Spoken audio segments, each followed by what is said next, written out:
반갑습니다. 이제 오늘서부터 크리티컬 솔루션이 시작이 되죠. 크리티컬 솔루션이 교재에 있는 본문 내용은 23회차죠. 그래서 물리화학이 9회차, 그 다음에 분석화학하고 무기화학이 각각 7회차씩 해서 토탈 23회차고, 맨 마지막에 크리티컬 솔루션에서 이제 물리, 무기, 분석 부분만 가지고 모의고사를 한번 봐요. 그래서 그거까지 합쳐서 총 24회차 이런 식으로 진행이 될 거고, 매주 이제 한 챕터씩 당연히 나가는 그런 방식으로 가게 될 겁니다. 내용은 여러분들이 알겠지만, 앞에 부분은 이제 내용 정리를 간략하게 할 것이고, 그 다음에 이어서 문제를 풀고, 이런 방식으로 쭉쭉쭉쭉 나가게 될 거예요. 당연히 짧은 시간 동안에 진도를 나가는 거기 때문에, 내용 설명을 할 때 무슨, 풍성한 설명을 하기는 참 어려워요. 기본적으로 여러분들이 한 번 정도는 공부했다라는 가정하에서 내용을 봤을 거다라는 가정하에서 진행이 되는 거기 때문에 꼭 중요한 부분들 위주로 집어가면서 설명이 필요하다면 약간 설명하고 그런 식으로 해서 여러분들이 이 단원에 관련된 문제를 풀기 위해서 알아야 될 내용들 임용해서 그런 내용들 위주로 집어넣고 그 다음에 문제 풀면서 그러한 것들이 어떻게 활용이 되는지를 쭉 한번 살펴보게 될 겁니다.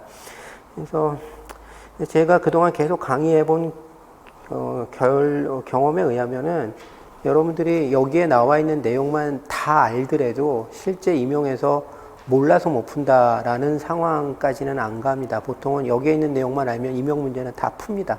몰라서 못 푼다 이건 안 돼요.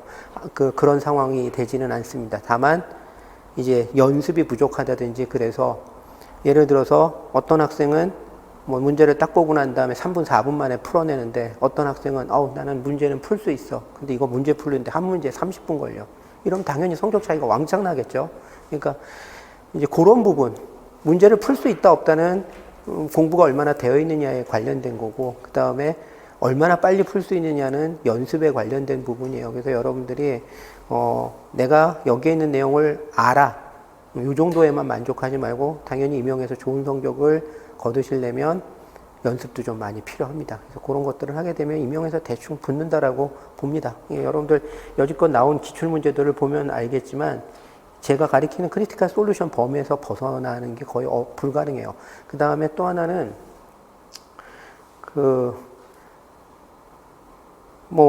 문제를 다 맞추게 해준다고 해가지고 그냥 어마무지하게 많은 양을 가리키면 그것도 사실은 좋은 강의는 아니에요. 왜냐하면 학생들이 쓸데없는 데다가 시간을 갖다 많이 낭비하게끔 만들어주니까. 근데 제 강의 같은 경우는 이 크리티컬 솔루션 같은 경우는 제가 보기에는 예를 들어서 물리화학 교과서나 대학교에서 배우는 교과서나 분석화학 교과서나 무기화학 교과서에 포함되어 있는 내용이지만 임용에서는 안 나올 것 같은 내용들은 다 잘라낸 내용이에요. 그러니까 딱 임용에 최적화되어 있는 정도의 양을 갖고 있으니까 여러분들이 거기에 맞춰서 공부를 하시면 좋은 결과를 얻으실 겁니다. 다만 아까도 얘기했던 것처럼 나는 이거를 이해했어. 내용을 이해했어. 이 정도 문제는 풀 수 있어. 이거 가지고 되는 게 아니라 이 정도 문제를 빠른 시간 내에 풀 수 있어. 그 상황까지 가야지만 좋은 성적을 거둘 수가 있어요. 그래서 당연히 여러분들이 공부하시고 연습도 많이 필요하다라는 사실 여러분들 생각하시고 복습 철저히 하시고 그래서 요거 맞춰서 쭉 따라가시면 그렇게 큰 임용 시험 보는데 큰 문제는 없습니다. 자 그러면 오늘은 이제 연력학 파트에서 물리화학에서 이제 연력학 파트에서 앞에 부분에 관련된 내용이에요. 사실 근데 물리화학에서 이 연력학 파트에서 이 앞에 부분이 시험 문제에 굉장히 많이 나오는 부분 중에 하나입니다. 연력학에서. 그래서 굉장히 중요한 파트입니다. 한번 쭉 봅시다. 제일 처음에는 연력학에서는 주로 우리가 다루는 게 기체예요. 액체나 고체 같은 경우는 분자 간 상호작용력이 존재하기 때문에 연력학에서 다루기에는 너무 헤비해요. 특히 학부 연력화학에서는. 그래서 학부 연력학에서 다루는 건 대부분 기체이기 때문에 모든 연력학의 시작은 기체의 특성이 어떤지에 대해서 얘기를 합니다. 제일 먼저는 이상기체라고 얘기하는 게 나오죠. 이상기체 하면 여러분들이 꼭 기억해야 될 게 이상기체는 분자와 분자 사이에 상호작용력이 아예 없는 기체를 갖다 이상기체라고 얘기한다. 인력이나 반발력 이런 게 아예 없는 기체. 그러면 다른 식으로 얘기하면 뭐가 되는 거죠? 포텐셜 에너지, 위치 에너지가 존재하지 않는 기체를 이상기체라고 얘기를 한다. 이렇게 여러분들이 기억하셔야 되고 여기에 나와 있는 법칙들은 이상기체들이 만족하는 법칙들이에요. 그래서 보일의 법칙. 압력과 부피가 반비례 관계를 간다. 혹은 부피와 압력이 반비례 관계를 간다. 샤를의 법칙, 부피는 온도에 비례간다. 그 다음에 아보가드로의 법칙, 부피는 몰수에 비례한다. 그래서 지금 여기에 나와 있는 것들을 다 합쳐주게 되면 부피는 압력에 반비례하고 온도에 비례하고 몰수에 비례한다. 이런 식이 되겠죠. 여기에다가 기체상수, 비례상수, 여기서 비례상수를 기체상수라고 얘기하죠. 그래서 비례상수까지 집어넣게 되면 이런 식이 되겠죠. 당연히 이거를 정리한 게 뭡니까? 여기에 나와 있는 PV는 이퀄 nRT라고 얘기하는 이상기체 상태 방정식이 되죠. 얘를 왜 이상기체 상태 방정식이라고 얘기하냐? 이상기체만 100% 만족시키는 기체이기 때문에 방정식이기 때문에 이상기체 상태 방정식이라고 얘기한다. 실제 기체는 제한적으로 만족시키죠. 아주 상온 이상의 온도라든지 압력이 좀 낮다든지 이런 경우에만 제한적으로 만족시키고 아주 극한 조건으로 가면 잘 안 만족시키죠. 실제 기체인 경우에 뭐 그런 것들. 자, 그 다음에 뭐 이런 건 시험 문제에 주어질 거니까 외울 필요는 없어요. 비례상수 값, 기체상수라고 얘기하는데 이 정도 값을 주어진다. 자, 그 다음에 물론 외우지 않아 여러분들이 외우려고 노력 안 해도 이미 머릿속에 들어가 있는 내용이기는 한데 뭐 어쨌든 그렇다는 거고. 그 다음에 돌턴의 분합법칙. 돌턴의 분합법칙도 여기서 기억을 하셔야 되는 것은 이것도 이상기체 상태 방정식 중에 일종이다. 즉 이상기체만이 만족시키는 기체고 실제 기체는 제한적으로 만족시키는 방정식이다라는 사실, 공식이다라는 사실을 여러분들이 기억을 하셔야 돼요. 자, P는 V분의 nRT죠. 자, 근데 여기에 혼합기체가 들어가 있어요. 혼합. 그러면은 기체의 전체 몰수는 만약에 내가 이 용기에 기체가 있는데 여기에 A는 NA몰, B는 NB몰, C는 NC몰만큼 들어있다면 기체의 전체 몰수는 NA 플러스 NB 플러스 NC로 이런 식으로 주어지겠죠. 그럼 여기다 그걸 대입을 하면 NA 플러스 NB 플러스 NC, 만약에 기체가 A, B, C 세 가지가 있다라고 얘기를 하면 수식적으로 이렇게 될 테고 이걸 풀어서 쓰게 되면 V분의 NART 플러스 V분의 NBRT 그 다음에 플러스 V분의 NCRT 이렇게 되겠죠. V분의 NART가 뭐예요? 이 용기에다가 부피가 V이고 온도가 T인 용기에다가 A만 집어넣었을 때 나타내는 압력. 그것을 우리가 PA, A의 분합이다라고 얘기를 하죠. 그럼 같은 이유로 이거는 PB, 같은 이유로 이거는 PC. 그래서 혼합기체의 전체 압력은 무엇과 같다? 혼합기체 성분 중에서 A만 그 용기에다 집어넣었을 때 나타내는 압력, B만 그 용기에다 집어넣었을 때 나타나는 압력, C만 그 용기 내에 집어넣었을 때의 압력, 이들의 합이 전체 압력과 같다라고 얘기하는 게 돌턴의 분합법칙이죠.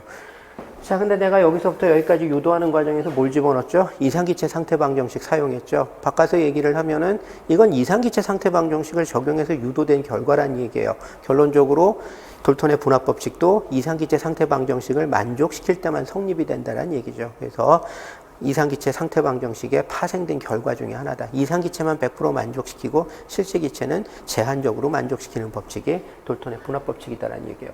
자, 그 다음에 이 돌턴의 분합법칙을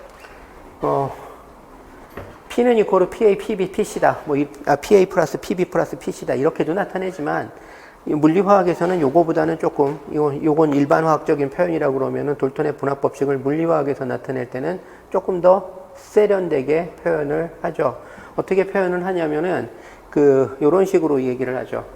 PA분의 P 전체 압력 중에서 어떤 특정 성분 기체의 분합을 갖다가 얘기를 하는 거예요. 그러면은 V분의 NA, NB, NC 그 다음에 RT V분의 NA, RT 그럼 다 지워지죠? 그러면서 어떻게 돼요? NA 플러스 NB 플러스 NC분의 NA 이런 걸 뭐라고 얘기하죠? 몰 분율. 전체 기체 중에서 특정 성분 기체가 차지하는 몰수의 비율. 그래서 이걸 몰 분율이라고 얘기를 하죠. 따라서 이걸 정리하면 어떤 성분 기체의 분합은 뭐가 된다?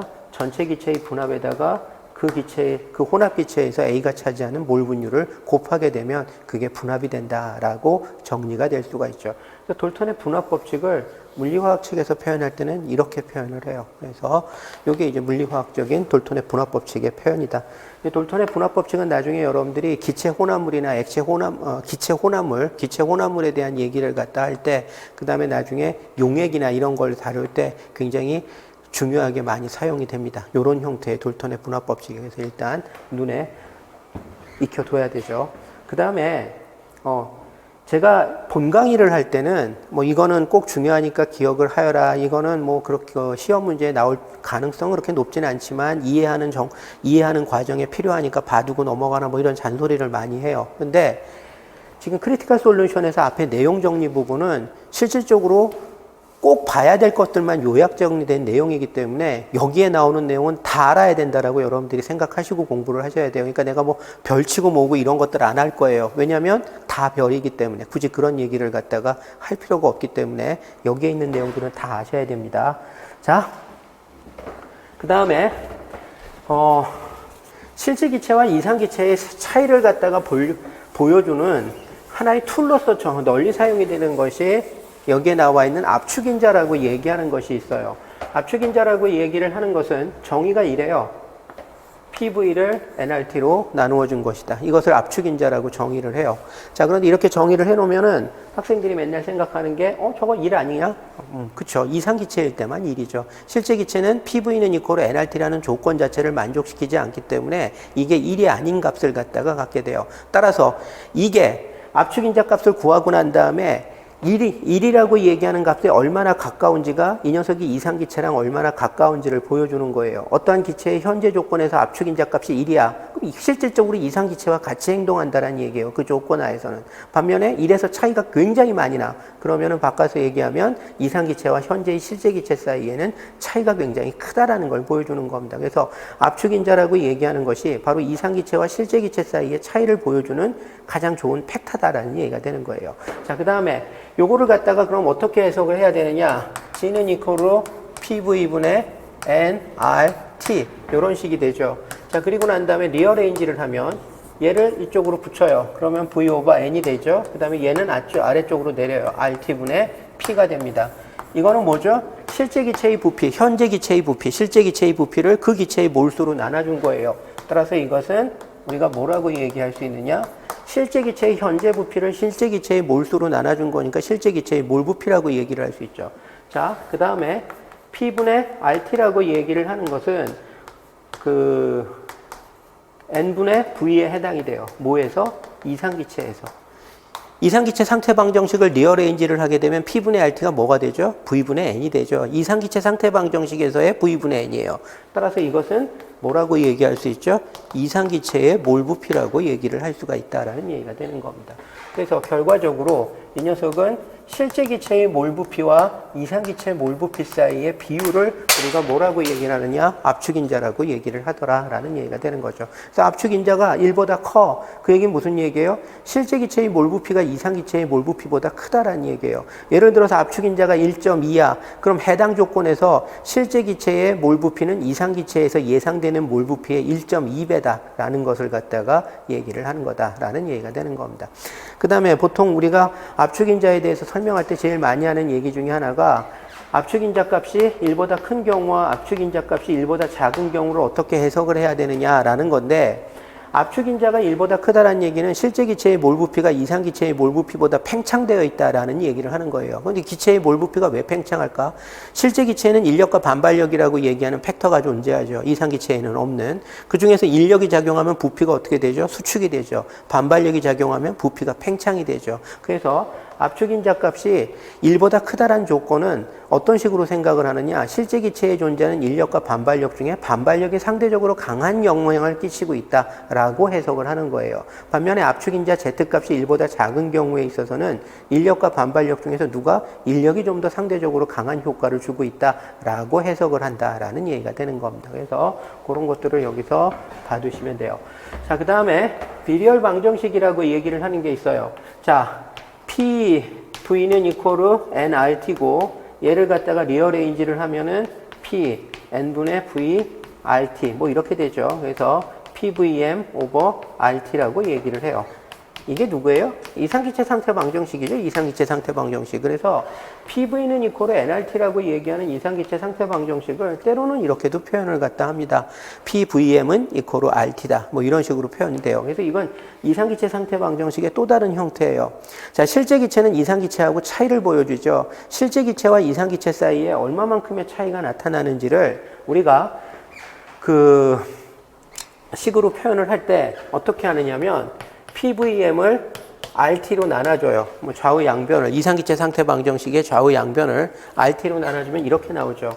이게 정확히 1이면은 이게 이제 이상기체가 되는 거죠. 그러면 실제기체와 이상기체의 차이점은 이 1이라고 얘기하는 이 값에서 얼마나 벗어나는지를 가지고 보정을 해주면 된다라는 얘기가 되는 거예요. 근데 그걸 보정을 할 때 이 녀석을 갖다가 압력이나 몰 부피에 대한 그 지수식으로 우리가 전개를 해서 벗어나는 정도를 갖다가 표현을 갖다가 해줍니다. 이런 걸 갖다가 급수 전개라고, 테일러 전개 뭐 이런 식으로 얘기를 하죠. 그래서 PVM 오버 RT는 1 해놓고 난 다음에 뭐 A의 P의 A다 아니다 B죠. B의 P의 제곱, 그 다음에 뭐 C의 P의 제곱 3승, 그 다음에 D의 P의 4승 뭐 이런 식으로 해가지고 P의 1승 잘못했다. P의 1승, P의 제곱, P의 3승 뭐 이런 식으로 해가지고 쭉 다시 오구나.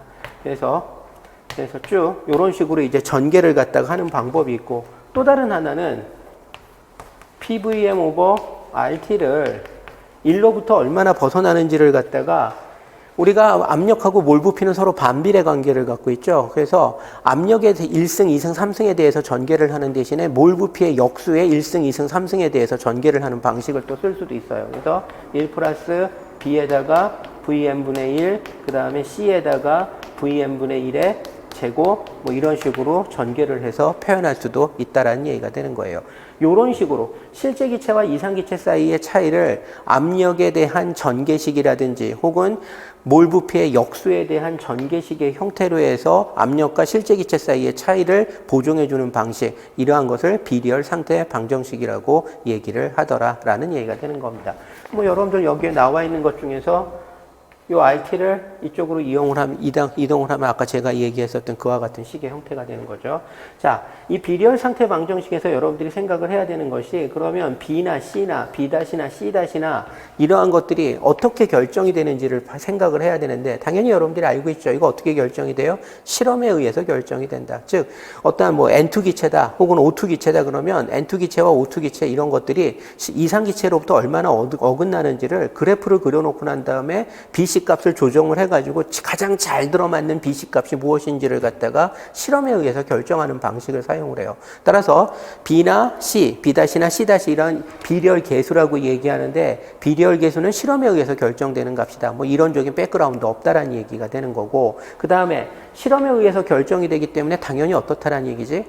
굉장히 잘 맞는다라는 게 포인트예요. 그래서 이론적 백그라운드는 굉장히 약하죠. 뭐가 없기 때문에 저게 왜 B-라는 값이 이런 값을 가져야 되고 C-라는 값이 왜 이런 값을 가져야 되는지 이론적으로 유도하는 게 거의 힘들어요. 따라서 이론적 백그라운드는 굉장히 약하다라고 얘기하는 게 단점이 되는 거고, 장점은 뭐다? 어쨌든 실험값을 사용하기 때문에 굉장히 잘 들어맞는다라고 얘기하는 것이 이 비리얼 상태 방정식의 하나의 장점이다라고 얘기를 할 수가 있죠. 이론적으로는 약한데 실질적으로 써먹기에는 상당히 잘 들어맞는다. 이런 것들이 비리얼 상태 방정식의 특징이다라는 얘기예요. 자, 그 다음에 여기에 보면은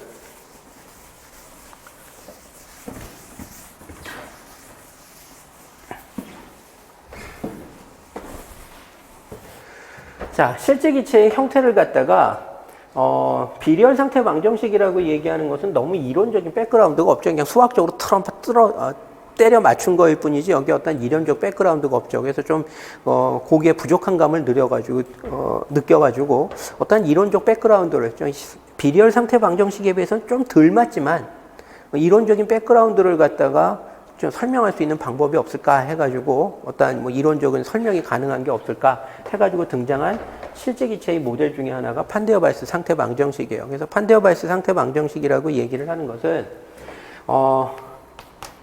우리가 실제 기체에 보면은 반발력이라고 얘기하는 게 있고 인력이라고 얘기하는 것이 있어요. 이 반발력과 인력은 부피와 압력에 모두 영향을 주죠. 반발력이 있기 때문에 압력과 부피와 압력이 실제 기체의 부피와 압력과 달라지는 거고 이상 기체와 실제 기체 사이 차이가 발생이 되는 거고 인력이 있기 때문에 또 역시 마찬가지로 실제 기체의 부피와 실제 기체의 압력이 이상 기체의 부피와 이상 기체의 압력과 다른 값을 갖는 거예요. 그래서 원래는 반발력이나 인력이라고 얘기하는 것들이 모두 부피와 압력에 모두 각각 영향을 주는 겁니다. 근데 판데어발스라고 얘기하는 이 네덜란드 과학자는 이런 식으로 반발력과 인력이 압력과 부피와 압력에 모두 영향을 준다라고 가정하고 이론적인 식을 유도를 하면은 너무 식이 복잡해지니까 식의 간단화를 위해서 어떻게 가정을 해버리느냐. 반발력은 실제 기체의 부피에만 영향을 주고 압력에는 영향을 주지 않는다. 인력은 실제 기체의 압력에만 영향을 주고 부피에는 영향을 주지 않는다라고 근사를 해버려요. 가정을 해버리는 거죠. 실제로는 이렇지 않다는 얘기예요. 근데 판데어발스가 그렇게 근사를 한다는 얘기예요. 자, 그렇게 되면 어떠한 현상이 나타나느냐? 실제 기체의 부피와 이상 기체의 부피를 비교를 했을 때 실제 기체의 몰 부피가 이상 기체의 몰 부피보다 크다라고 우리가 인식을 할 수가 있어요. 왜? 실제 기체의 몰 부피는 무엇에 의해서 결정이 되기 때문에 반발력의 영향하에서 결정이 되기 때문에 반발력은 어떠한 효과를 가져오죠?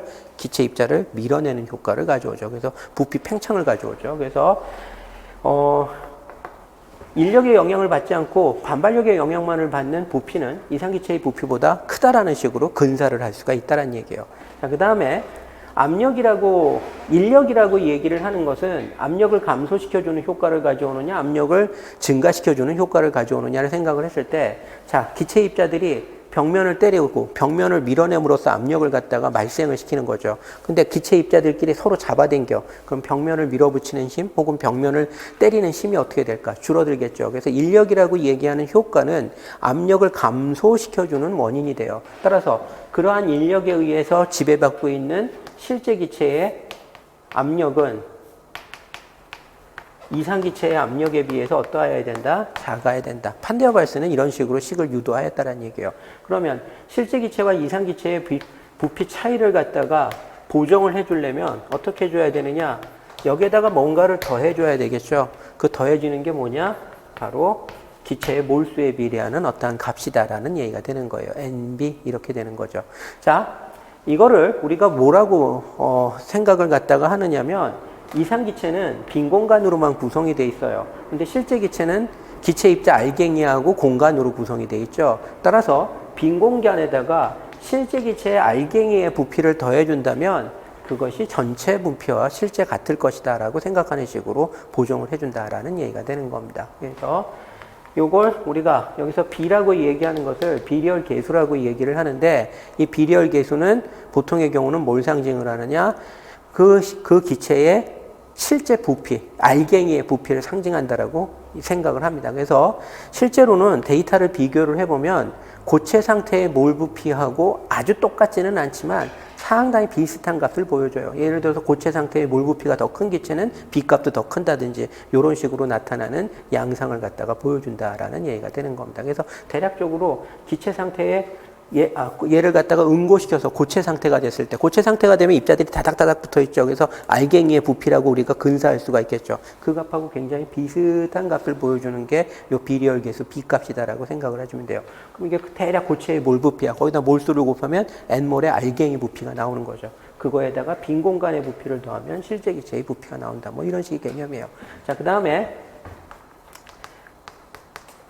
이상 기체의 압력하고 실제 기체의 압력을 갖다가 비교를 해보면 실제 기체의 압력하고 이상 기체의 압력을 비교해보면 이상 기체의 압력이 더 크다라고 얘기했었죠. 인력의 영향을 받는 실제 기체의 압력이 이상 기체의 압력보다 더 작다. 그래서 여기다가 뭔가 더해줘서 보정을 해줘야 돼요. 근데 이번에도 역시 마찬가지 A에다가 V분의 N의 제곱이다 라는 식으로 여기를 보정을 해줘요. 사실은 여기에는 이거를 V분의 N의 제곱으로 했을 때 제일 잘 맞기 때문에 V분의 N의 제곱으로 했을 때 제일 잘 맞기 때문에 이렇게 식을 보정을 해줬다라고 생각하는 게 맞습니다. 그런데 사실 이것도 따지고 보면 어떠한 이유가 있어요. 뭐냐면 부피라고 얘기하는 것은 거리의 3승에 비례하죠. 그러면 이렇게 놓으면 거리의 6승에 반비례하는 형태가 돼요. 여러분들이 나중에 보면 알겠지만 그 기체와 기체 분자 사이에 작용하는 힘을 갖다가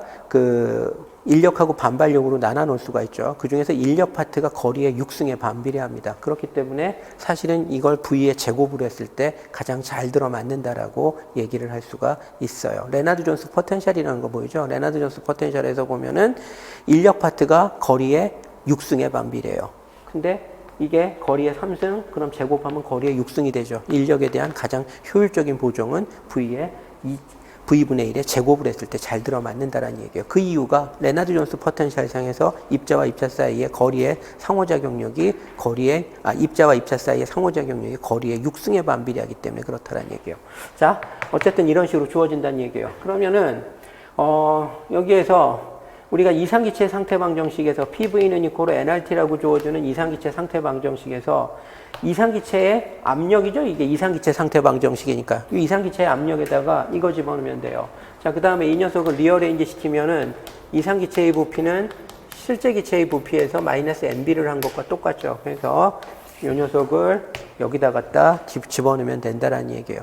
그리고 난 다음에 리어레인지 한 결과가 뭐냐면 여기에 나오는 요 결과다라는 얘기가 되는 겁니다. 이 결과가 되는 거죠.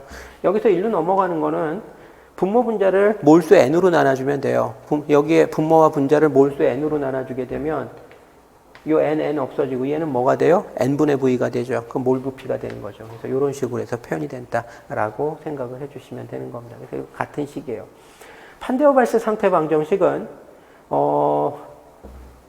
경우에 따라서는 시험 문제에 안 주어질 수도 있을 것 같다는 느낌을 요즘 받아요, 제가. 지금까지는 주어지고 있지만 경우에 따라서는 안 주어질 수도 있다는 느낌을 받기 때문에 이거는 여러분들이 한 번쯤 식의 형태를 갖다가 기억을 해두는 게 뭐 믿자야 본전이다라고 생각하고 기억을 해두는 게 나쁘지는 않을 것 같다는 생각이 들어요. 뭐 제가 이걸 반드시 외워라라고 이 형태를 반드시 외워라라고 강조하고 싶지는 않아요. 여지까지는 이게 필요하면은 문제에 주어졌기 때문에. 그런데 시험 문제가 계속 제가 얘기를 하지만 매해 시험 문제가 어떨 때는 높았다 어떨 때는 낮았다를 반복을 해요. 이게 거의 해가리로 바뀌어요. 작년에 조금 어렵다 하면 올해 조금 쉬워지고. 그런데 전체적으로 봤을 때는 항상 상승 곡선을 그립니다. 그래서 점점 여러분들이 공부해야 되고 공부해야 되기보다는 이제 기억해야 되고 공부해야 되는 양들이 조금씩 늘어나는 추세에 있어요. 그러다 보면은 언젠가는 이것도 안 줄 가능성이 점점 농후해 보이기 시작합니다. 그래서 그냥 이런 거 같은 경우는 그냥 꼭 외워야 되는 건 아니지만 혹시 봐두면 나쁘지 않겠다. 요 정도고.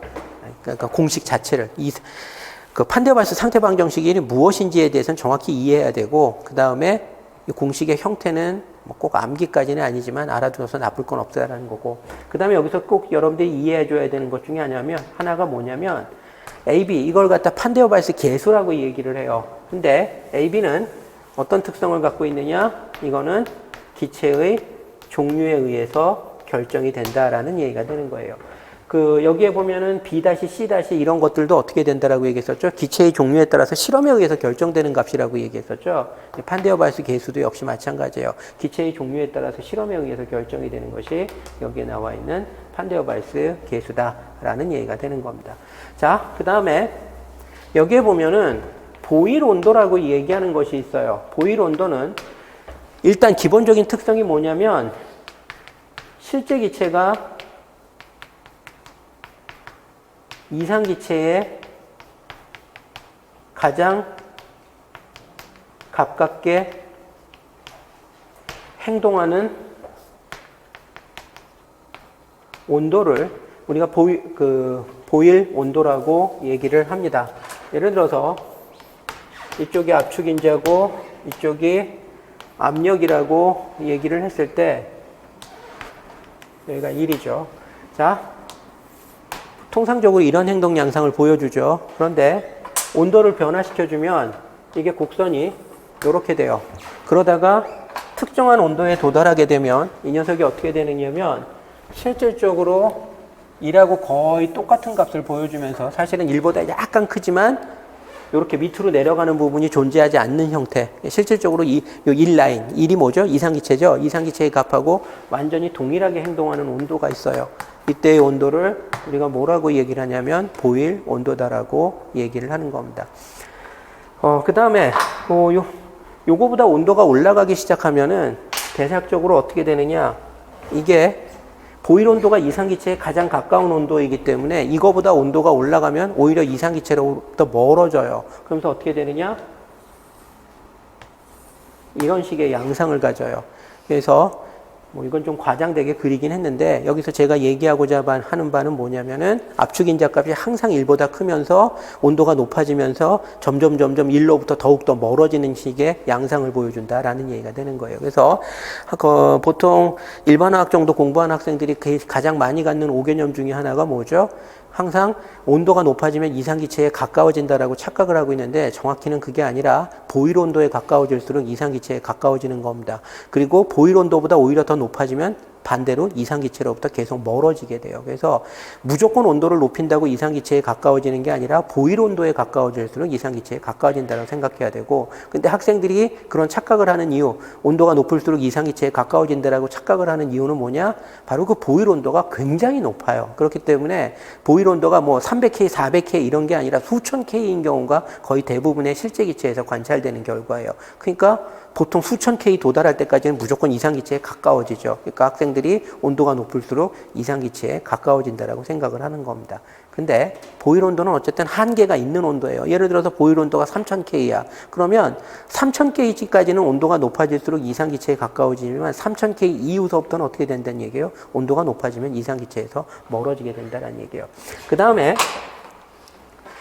보일 온도를 갖다가 어떤 식으로도 얘기를 하느냐면 우리가 비리얼 형태로 방정식을 전개했을 때, 뭐 판데어발스 상태 방정식이든 뭐든 어떠한 기체의 비리얼 상태 방정식을 얻었을 때 그 첫 번째 비리얼 계수, 즉 요 B- 혹은 B 이런 값들이 0이 되는 온도를 갖다가 우리가 뭐라고 얘기를 하냐면 보일 온도라고 얘기를 해요. 지금 여러분들이 보면 알겠지만 여기 P의 제곱, 여기는 VM의 뭐 역수 이렇게 되어 있는데 여기에 나와 있는 P는 일반적으로 1보다 훨씬 작은 값들을 얘기를 해요. 그래서 여기서 보정을 할 때 일반적으로 어떤 특성을 갖느냐면 B-는 C-보다 크고 B는 C보다 크고 뭐 요런 식의 관계를 가져요. 그래서 요런 식의 관계를 갖습니다. 그래서 첫째 비리얼 계수, 둘째 비리얼 계수, 셋째 비리얼 계수 이렇게 비교를 해보면 항상 첫째 비리얼 계수가 둘째, 셋째 비리얼 계수보다 훨씬 중요한 의미를 갖는다. 보정을 할 때 훨씬 크게 보정을 하는데 기여를 한다는 얘기예요. 그래서 실질적으로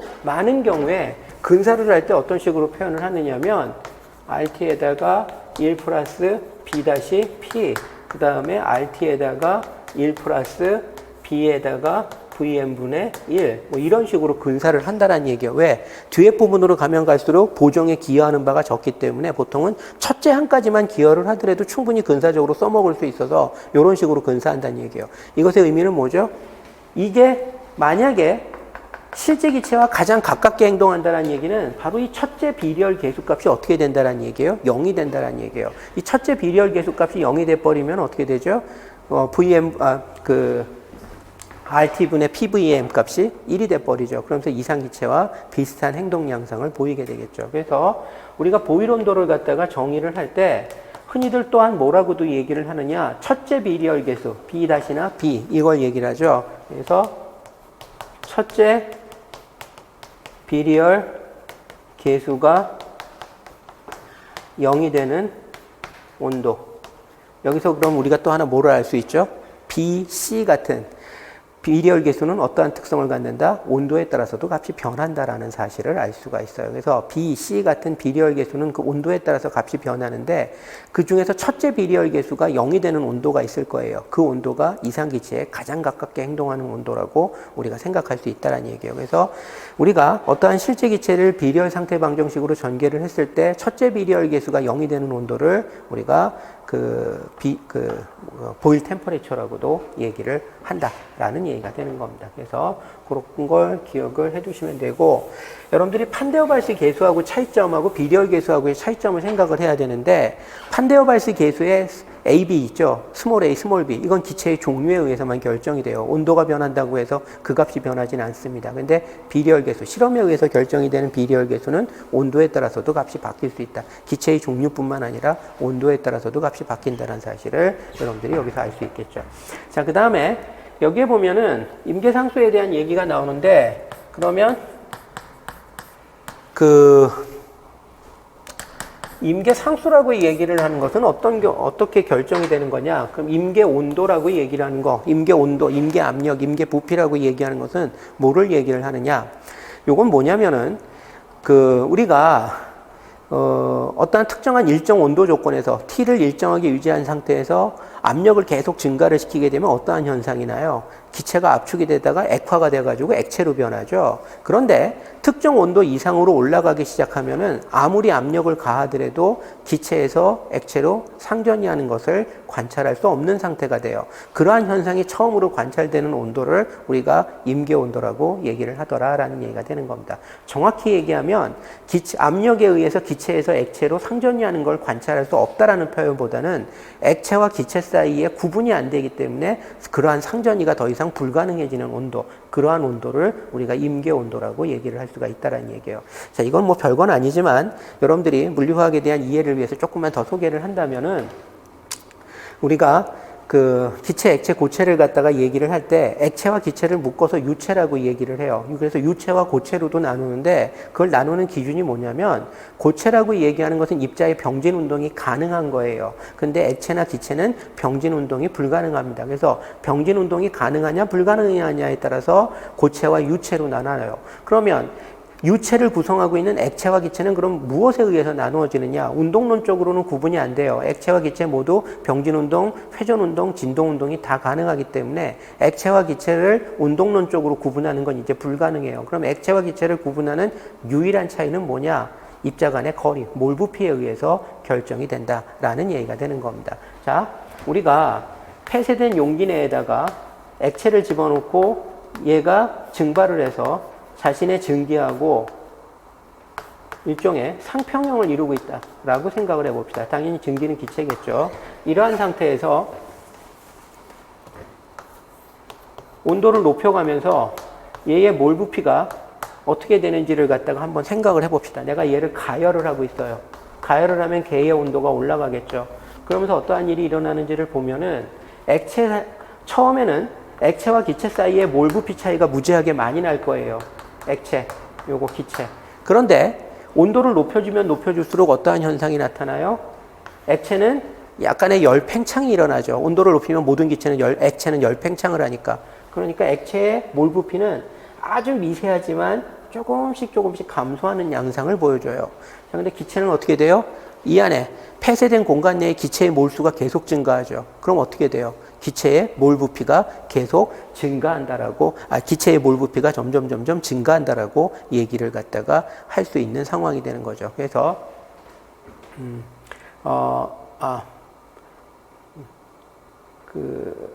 그렇죠. 그래서, 요게 점점, 이게 몰 부피라고 말을,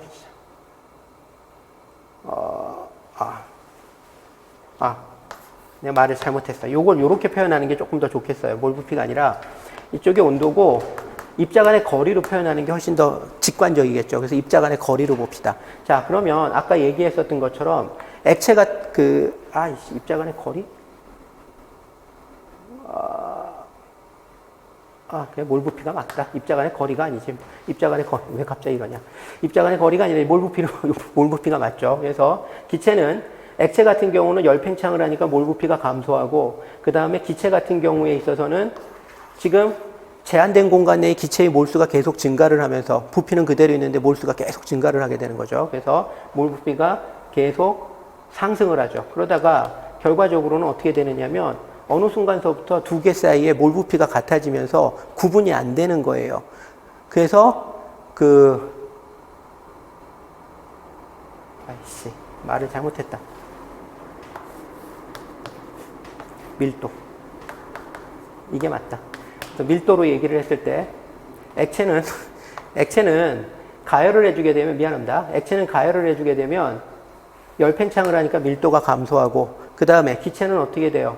제한된 부피 내에 기체의 몰수가 계속 증가를 하죠. 몰수가 증가를 한다는 얘기는 기체의 질량이 계속 증가한다는 얘기죠. 부피는 똑같은데 질량이 계속 증가해. 그럼 뭐가 증가할까? 밀도가 계속 상승을 하겠죠. 그래서 특정한 온도가 되면 기체와 액체 사이에 밀도 차이가 없어져요. 밀도 차이가 없어진다는 얘기는 바꿔서 얘기를 하면 어떻게 되죠? 기체 분자 간의 거리하고 액체 분자 간의 거리가 똑같아진다는 얘기예요. 분자 간의 거리가 똑같아지면 누구를 기체라고 얘기하고 누구를 액체라고 얘기하는 게 불가능해진다라는 얘기가 되는 겁니다. 그래서 이렇게 이러한 현상이 일어나는 온도를 우리가 뭐라고 얘기하느냐? 임계 온도다라고 얘기를 한다는 얘기예요. 액체와 기체를 나누는 유일한 차이는 분자 간의 거리야. 근데 밀폐된 공간 내에서 계속 가열을 해주게 되면 액체는 열팽창을 하기 때문에 입자 간의 거리가 점점 입자 간의 거리가 점점 멀어지고 밀도는 감소하는 양상을 보여주고, 그 다음에 기체는 제한된 공간 내에서 기체 입자의 개수가 점점 늘어나니까 입자 간의 거리가 감소하고 밀도는 점점 상승하겠죠. 그래서 어느 순간 두 개의 밀도가 같아져요. 입자 간의 거리가 같아진다는 얘기가 되는 겁니다. 그때서부터 얘를 구분할 수 있는 방법이 없어져요. 이것을 임계 온도라고 얘기를 하더라. 자, 그 다음에 지금 여기에 보면은, 그리고 그러한 임계 온도에서의 온도 압력 부피를 갖다가 각각 뭐라고 얘기하느냐? 임계 온도계에서의 그 기체의 압력, 그걸 임계 압력이라고 얘기를 해요. 그리고 임계 온도 입력 하에서의 어떠한 기체의 몰 부피 혹은 어떠한 유체의 몰 부피, 그거를 갖다가 임계 부피라고 얘기를 합니다. 임계 온도가 있고 임계 온도에서의 압력을 임계 압력이라고 얘기하고, 임계 온도와 임계 압력에서의 몰 부피를 우리가 임계 부피라고 얘기를 하더라라는 얘기예요. 그 다음에 여기에 보면은 판데어발스 기체에서의 임계 상수라고 얘기하는 것들이 있는데, 이 임계 상수라고 얘기를 하는 것은 뭐를 갖다가 얘기를 하는 거냐면 요런 거예요. 자, 여기가 그 압력이고 여기가 이제 몰 부피라고 얘기를 해봅시다. 그러면 우리가 판데어발스 기체 같은 경우에 있어서는 온도를 일정하게 준 상태에서 몰 부피와 압력 사이의 관계를 보면은 이 녀석이 어떻게 되느냐면 이런 식의 양상을 보여줘요. 이게 판데어발스 기체에서 일반적인 양상입니다. 근데 이렇게 놨을 때 지금 보면은 특히 지금 여기에 나와 있는 이 부분 같은 경우가 굉장히 희한한 부분이에요. 압력이 증가시키면 몰 부피가 팽창한다는 얘기죠. 압력과 몰 부피가 부비례 관계를 보인다는 얘기가 되는 거죠. 실질적으로 존재하지 않는 영역에 해당이 되는 거예요. 이런 게 있을 수 없다는 얘기죠. 그래서 사람들이 이거를 갖다가 어떻게 해석을 하느냐면은 여기는 있을 수 없는 거다. 그래서 맥스웰 작도법이라는 걸 사용을 해서 여기서 어떠한 물리적인 의미를 부여를 해요. 이 있을 수 없는 구간에다가 어떻게 부여를 하느냐면은 맥스웰 작도법은 뭐냐면 여기에다가 수평선을 그어요. 근데 그 수평선을 그을 때 어떤 식으로 수평선을 걷느냐? 수평선 위의 부분하고 수평선 아랫부분의 면적이 같도록 이렇게 수평선을 그어요. 그리고 난 다음에 이 수평선을 걷고 난 다음에 이 수평선에 해당되는 부분을 지워버립니다. 그러면 그것이 뭘 상징을 한다? 서로 동일한 압력 하에서 나타나는 서로 다른 두 개의 몰 부피를 상징을 한다. 압력은 똑같은데 몰 부피가 서로 달라. 이거는 몰 부피가 크고 이건 몰 부피가 작다라는 얘기죠. 이거는 누구냐? 액체다. 그 다음에 이거는 뭐다? 기체다. 그래서 액체와 기체가 상전이 되는 것을 판데어발스 상태 방정식 가지고는 이런 식으로 해석을 합니다. 그래서 이렇게 나타나는 이 말도 안 되는 부분을 우리가 판데어발스 루프라고 얘기를 하고, 판데어발스 루프가 나타나면 맥스웰 작도법을 사용을 해가지고 액체와 기체의 몰 부피에 대한 정보를 얻어낼 수 있다라는 식으로 해석을 해요. 그런데 이게 온도가 올라가면 갈수록 이 판데어발스 루프가 점점 작아져요. 여기 보면 판데어발스 루프가 굉장히 작죠. 그런데 어느 온도에 특정한 온도에 도달하면은 드디어 판데어발스 루프가 안 나타나고 여기가 평평하게 나타나요. 이런 지점을 갖다가 우리가 뭐라고 얘기를 하죠? 변곡점이라고 얘기를 하죠. 변곡점이 나타나기 시작을 하면 그때서부터는 어떻게 되느냐? 액체와 판데어발스 루프가 사라졌다는 얘기는 액체와 기체의 몰 부피 차이가 없어졌다는 얘기가 되는 거죠. 따라서 바꿔서 얘기하면 더 이상 상전이를 관찰할 수 없다라는 식으로 해석할 수가 있다라는 얘기가 되는 거예요. 그래서 이러한 변곡점이 나타나는 온도를 갖다가 우리가 뭐라고 얘기하느냐? 판데어발스 기체의 임계 온도다라고 얘기를 하더라라는 얘기예요. 자, 그러면 임계 온도보다 더 높은 온도로 올라가면 그때서부터는 어떻게 되죠? 그때서부터는 이런 식의 일반적인 곡선 형태를 나타나요. 그래서 여기 같은 경우는 정말 누가 봐도 완전히 기체처럼 행동하고 있는 상황이 돼버리는 거죠. 그래서 이게 임계온도 이전에는 판데어발스 루프가 나타나고 임계점에서는 변곡점이 나타나고 그 다음에 임계점 이상의 온도에서는 이런 식의 일반적인 곡선 형태를 갖는 게 판데어발스 기체의 특징이에요. 자, 그러면 임계점이 나타나려면 우리가 어떻게 해야 되죠? 변곡점을 찾아주면 되죠. 그래서 어떻게 하느냐면 지금 그래서 어떻게 하느냐면은 압력을 지금 이쪽에 압력이고 이게 몰 부피죠. 압력을 몰 부피에 대해서 한번 미분해요. 그래서 그게 0이 되는 포인트. 그 다음에 원래 변곡점이라고 얘기를 하는 것은 첫 번째 미분만 0이 되는 게 아니라 두 번째 미분도 0이 되는 걸 변곡점이라고 얘기하죠. 그래서 압력을 Vm에 대해서 두 번 미분했을 때 그것도 0이 돼요. 그 다음에 여기에 보면은 우리가 이상기체 상태 방정식 있죠. 그래서 이상기체 상태 방정식을 보면은 P는 이코로 Vm 마이너스 B에다가 RT, 그 다음에 마이너스 A에다가 Vm분의 1의 제곱, 이렇게 되어 있죠. 그럼 1번, 2번, 3번 해가지고 3개의 식이 주어지게 되는 겁니다. 그래서 이 3개의 식을 이용을 해가지고 연립방정식을 세우세요. 그러면 뭐가 결정이 되죠? 온도, 압력, 부피가 결정이 되는데 이 연립방정식을 풀어서 결정이 되는 온도, 압력, 부피가 뭡니까? 변곡점에서의 온도, 압력, 부피가 되는 거죠. 여러분들 아까 제가 뭐라고 얘기했었죠? 판데어발스 기체에서의 변곡점이 뭐라고요? 바로 임계점이다라고 얘기를 했었죠. 따라서 변곡점 3에서의 온도, 압력, 부피가 꼭 임계온도, 임계압력, 임계부피에 해당이 되더라라는 식의 얘기가 되는 겁니다. 그래서 이런 식으로 해석을 할 수가 있다라는 얘기가 되는 거예요. 그래서 결정이 된 것들이 여기에 나와 있는 식이에요. 이 식을 암기할 필요는 없습니다. 그런데 여러분들이 뭐는 봐둬야 되느냐? 판데어발스 기체의 임계온도, 임계압력, 임계부피가 이런 식으로 구해진다라는 사실 자체는 한 번쯤 봐두셔야 된다는 얘기예요. 그래서 판데어발스 기체 상태 방정식 그 다음에 판데어발스 기체 상태 방정식을 1차 Vm의 몰 부피에 대해서 1차 미분했을 때의 값이 0이 되는 조건, 그 다음에 2차 미분했을 때의 값이 0이 되는 조건, 이러한 조건들을 세워놓고 난 다음에 얘를 1번식, 2번식, 3번식으로 해가지고 연립방정식을 세우면 변수 3개, 온도, 압력, 부피라고 얘기하는 3개의 변수를 결정할 수 있다. 그것을 각각 임계온도, 임계압력, 임계부피라고 얘기한다. 자, ZC는 결과적으로 뭐를 얘기하죠? 임계온도, 임계압력, 임계부피에서의 압축인자라고 얘기해요. 그래서 이걸 임계압축임자라고 얘기를 하는데 여기에 나와 있는 식들을 대입을 했더니만 굉장히 잘 맞는 결과를 갖다가 우리가 알 수가 있죠. 임계압축인자에는 A와 B 같은 값이 없어요. 바꿔서 얘기하면 모든 판데어발스 상태 기체에서의 임계압축인자는 8분의 3이라고 얘기하는 공통적인 값을 갖더라라는 얘기예요.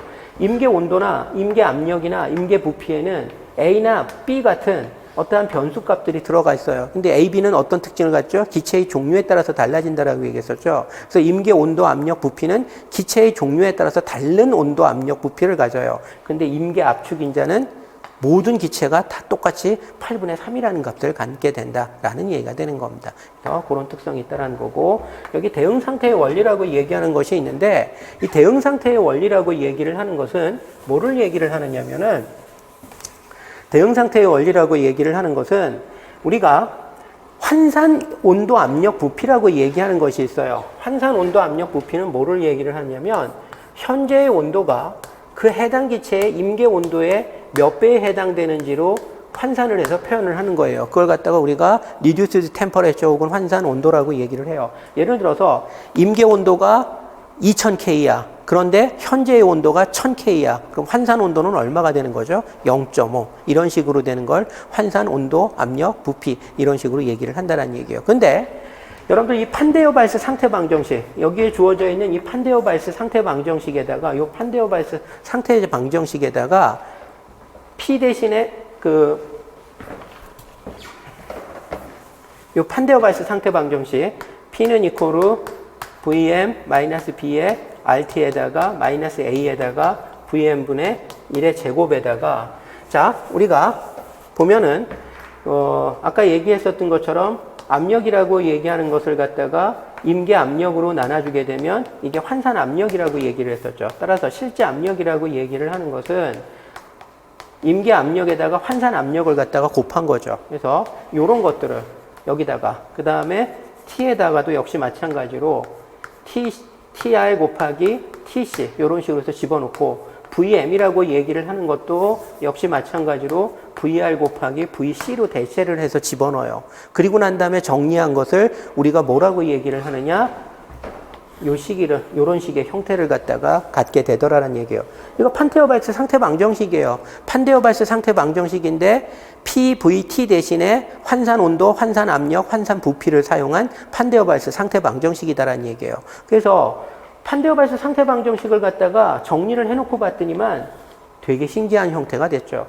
원래 오리지널 상태 방정식, 온도, 압력, 부피, 몰 부피를 사용하는 오리지널 상태 방정식, 판데어발츠 상태 방정식은 기체의 종류에 따라서 값이 달라지는 B나 A 같은 값을 갖고 있어요. 그런데 온도, 압력, 부피를 갖다가 환산 온도, 환산 압력, 환산 부피로 치환을 해가지고 식을 정리를 했더니만 A, B가 빠져버렸죠. 그 얘기는 바꿔서 얘기하면 뭐가 돼요? 판데어발츠 상태 방정식을 만족시키는 모든 기체는 단 하나의 상태 방정식에 의해서 형태를 묘사할 수 있다라는 식의 얘기가 되는 거예요. 기체의 종류에 상관없는 단 하나의 상태 방정식으로 표현할 수가 있다라는 얘기가 되는 거예요. 그래서 결론적으로 판데어발츠 상태 방정식을 만족시키는 기체에서 대응 온도, 환산 온도, 환산 압력, 환산 부피를 사용을 해가지고 판데어발츠 상태 방정식을 치환해서 표현을 하면은 어떻게 된다? 기체의 종류에 따라서 의존하는 부분이 사라진다. 바꿔서 얘기하면 모든 기체를 단 하나의 상태 방정식으로 표현할 수가 있다라는 얘기가 되는 겁니다. 이것을 대응 상태의 원리라고 얘기를 하더라라는 얘기가 되는 거죠. 자, 요거 이제 집어넣을 때 이런 식으로 생각하면 돼요. TR에다가 여기 TC에 뭐가 나와요? 지금 여기에 보면 27RB분의 8A라고 나오죠.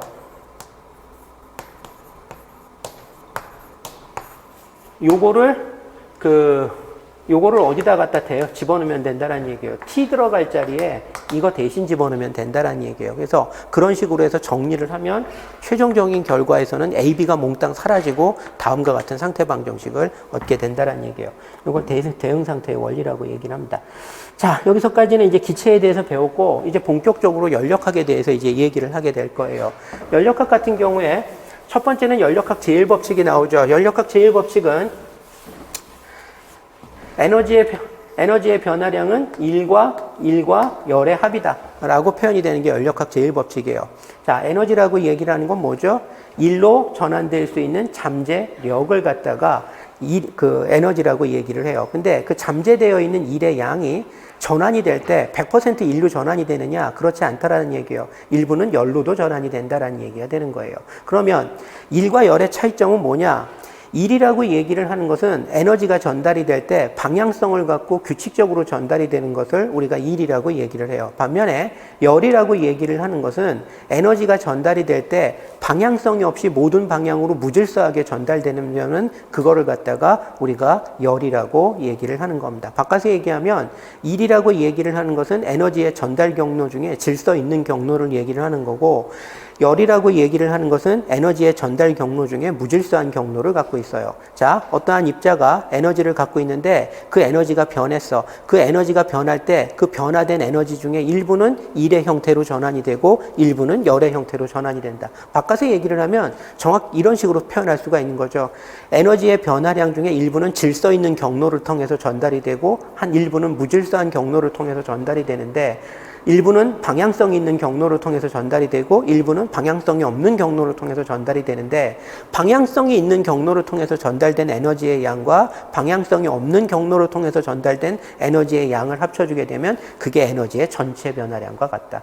이게 연력학 제1법칙에 해당이 되는 겁니다. 뭐 당연히 경로는 둘밖에 없겠죠. 방향성이 있는지 없는지. 그럼 방향성이 있는 경로를 통해서 전달된 에너지의 변화량과 방향성이 없는 경로를 통해서 전달된 에너지의 변화량을 각각 합쳐주면 당연히 뭐가 될까? 에너지의 전체 변화량이 될 수밖에 없다라는 얘기예요. 이것을 연력학 제1법칙이라고 얘기를 하더라. 자, 연력학 제1법칙상에서 먼저 dW라고 얘기를 하는 것은 원래는 dW 팽창이라고 dW 비팽창일로 우리가 나누어서 생각을 해요. 여기서 팽창일이라고 얘기를 하는 것과 비팽창일이라고 얘기하는 것은 뭐냐? 팽창일이라고 얘기를 하는 것은 개의 부피 변화를 수반하는 거예요. 개의 부피가 팽창하거나 개의 부피가 수축하는 과정에서의 일을 우리가 팽창일이라고 얘기를 하죠. 그래서 식으로 표현할 때 어떻게 표현이 되죠? dw는 마이너스 pex dv다라고 얘기하는 여러분들이 맨날 봤었던, 학교 다니면서 봤었던 그 공식이 여기서 나오게 되는 겁니다.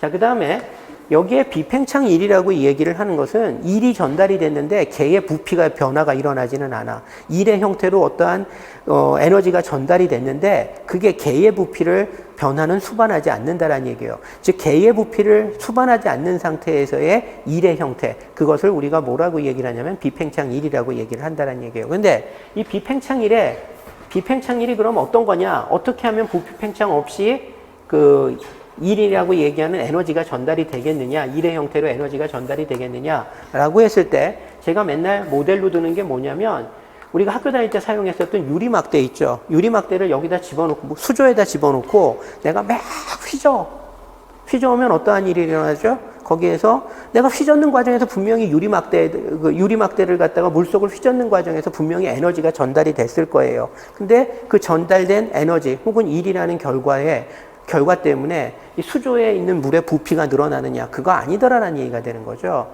자, 그러면 이 비팽창일이라고 얘기하는 것에 결론적으로 나타나는 현상을 봅시다. 내가 여기다 유리막대를 집어넣고 이 유리막대를 가지고 수조를 막 지워요. 그럼 여러분들 여기서 제일 먼저 볼 수 있는 게 뭐죠? 회오리가 막 일어나죠. 여기서 회오리가 일어난다는 얘기는 뭐예요? 물 분자가 급격히 움직이기 시작을 했다는 얘기예요. 그리고 그 녀석이 어떻게 움직이기 시작했다?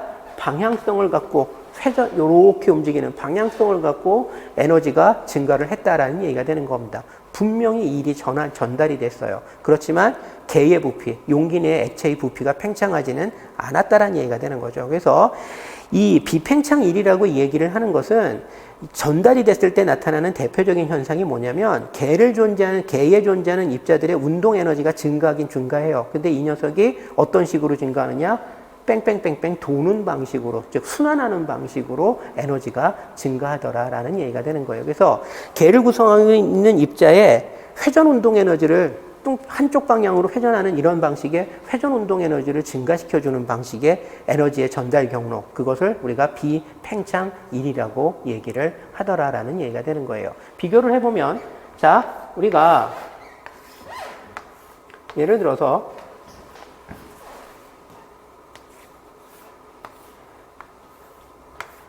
총알을 집어넣고 총알에다가 뇌관을 딱 때려서 화약을 폭파시키게 되면은 얘가 화약에 의해서 에너지를 전달받아서 멈춰있던 총알이 날아가기 시작을 하죠. 그러면 총알을 구성하고 있는 일몰계의 금속 원자들이 있다라고 합시다. 그 일몰계의 금속 원자는 갑자기 어떻게 돼요? 모두 똑같은 방향으로 운동 에너지가 증가했죠. 이런 식으로 운동 에너지가 증가를 하면 이게 일이에요. 그 다음에 일이 되는 거고, 그 다음에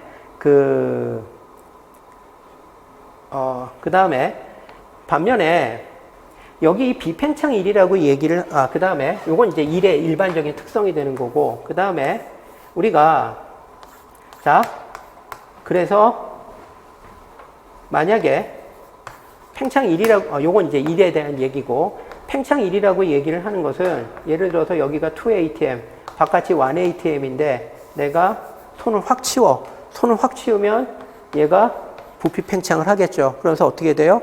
압력이 1기압으로 떨어질 때까지 부피 팽창을 할 거예요. 그러면 어떻게 됩니까? 등원 조건에서 압력이 절반으로 떨어진다는 얘기는 부피가 2배로 늘어난다는 얘기가 되는 거죠. 그 부피가 2배로 늘어나는 과정에서 이 바깥쪽에 있는 기체 입자들을 얘가 밀어내죠. 그래서 바깥쪽에 있는 기체 입자들한테 일을 해요. 그 일이 얼마가 되느냐? 마이너스 Pex dv다. 혹은 아니면 이런 식으로 이제 표현이 되는 거죠. 그때의 일은 뭐가 되는 거예요? 개의 부피의 팽창을 수반하는 일이다라는 얘기가 되는 겁니다. 그리고 그 결과는 뭐냐? 이 피스톤에 밀려서 혹은 내부 기체에 물려서 앞쪽에 있는 기체 입자들이 어떻게 돼요? 한쪽 방향으로 이런 식으로 방향성을 가지면서 증가를 하죠. 이게 이제 비팽창일에 의한 일의 팽창일에 의한 대표적인 일의 형태다라는 얘기예요. 반면에 비팽창일을 하게 되면 어떻게 돼요? 개를 구성하고 있는 입자들의 운동 에너지가 방향성을 가지면서 증가하긴 증가하는데 어떻게 증가하죠? 어떤 한쪽 방향으로 쭉 증가하는 것이 아니라 여기서 뺑글 도는 방식으로 방향성을 가지면서 증가하는데 하필이면 그 방향성이 특정한 방향으로 팽창하는 것이 아니라 그 개 내에서 뺑글 도는 방식으로 증가한다는 얘기가 되는 거죠. 이것을 우리가 비팽창일이라고 얘기를 하더라라는 얘기가 되는 거예요. 이 비팽창일의 가장 대표적인 일이 뭐냐면 전기적인 일이죠. 그래서 예를 들어서 구리 전선이 있어요. 구리 전선이 있으면 이 구리 전선 내에는 수많은 전자들이 존재해요. 가만히 있을 때는 어떻게 돼 있죠? 이 전자들이 가만히 있는 것이 아니라 전기가 흐르지 않을 때 이 금속을 구성한 금속 내에 들어있는 전자들이 가만히 있는 것이 아니라 굉장히 무질서한 열운동을 하고 있어요. 그런데 내가 여기에다가 배터리를 갖다가 연결을 해요. 플러스 마이너스 해가지고. 그럼 어떻게 되죠? 갑자기 이 안에 있었던 전자들이 한쪽 방향으로 움직이기 시작을 하죠. 근데 움직일 때 어떻게 움직여요? 여기서 나와서 여기로 들어가고를 계속 반복을 해요. 이거 뭡니까? 전선이라고 얘기하는 제한된 공간 내에 들어있었던 전자라고 얘기하는 입자들이 전선을 따라서 한쪽 방향으로 뺑글 도는 거죠. 뭐하고 똑같아요? 아까 내가 수조에다가 비커에다가 유리막대 집어넣고 저었을 때의 현상하고 똑같은 현상이에요. 따라서 그 전선에다가 내가 이런 식으로 건전지를 연결했을 때 전자가 움직이는 이런 방식이 결국은 대표적인 뭐에 해당이 된다? 비팽창일에 해당이 되더라. 그래서 이 비팽창일의 가장 대표적인 예가 뭐냐면 전기적인 일이 비팽창일의 가장 대표적인 예에 해당이 되더라 라는 식의 얘기가 되는 겁니다. 그래서 우리가 일이라고 얘기하는 것은 에너지가 전달이 될 때 방향성을 갖고 전달이 되는 것이다. 그 일은 팽창일과 비팽창일로 나눌 수가 있는데 팽창일은 마이너스 PEX dV 형태로 표현이 되고 비팽창일은 나중에 연결이 되겠지만 전기적인 일과 연관관계를 갖는다. 이런 것들을 생각을 하시면 돼요. 자, 그런데 우리가 연력학에서 문제를 풀 때는 항상 뭐라고 근사를 하느냐면 dW 비팽창이 없다 라는 전제 조건 하에서 문제를 푸는 경우가 많아요. 그래서 팽창일에 대한 언급이 없다라면 항상 여러분들은 이 연력학 문제에서는 비팽창일이 없다라는 죄송합니다. 비팽창일에 대한 언급이 없다라면 이 연력학 문제에서는 비팽창일은 없다라는 전제 조건 하에서 문제를 푼다라고 생각을 하셔야 돼요. 그럼 어떻게 돼요? 요게 없어져 버리니까 뭐만 남죠? PEX dV다라는 요것만이 남게 되더라라는 얘기가 되는 겁니다. 그래서 그런 것들을 여러분들이 봐주시면 돼요. 자, 그 다음에 여기에 나와 있는 이 공식은 여러분들이 반드시 기억을 하셔야 돼요.